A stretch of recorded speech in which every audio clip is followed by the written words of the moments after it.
పెద్దలు కడియం శ్రీహరి గారు ఈ ఆయన గురించి కూడా నిన్నయాల కేసీఆర్ మాట్లాడుతూ ఉన్నారు.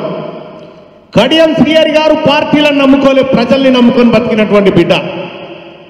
ఎక్కడున్నా ఏం చేసినా అంతిమంగా నా ప్రజా ప్రయోజనాలు ముఖ్యం అనుకుంటున్నటువంటి వ్యక్తి కాబట్టి వాళ్ళ కడియం శ్రీహరి గారు మేము అప్రిషియేట్ చేస్తా ఉన్నాం. ఎందుకంటే కేసీఆర్ అనేటువంటి వ్యక్తి పక్కన తులసి మొక్క లాంటి మీరు ఉండాల్సిన అవసరం లేదు అని చెప్పి నేను తెలియజేస్తా ఉన్నా.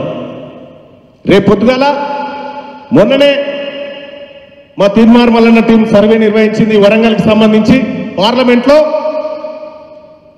7.5% ఓట్లతోని కడియం కావ్య గారు ఇక్కడ టెన్షన్గా గెలవబోతున్నారు అనేది మాకు తెలిసినటువంటి అంశం.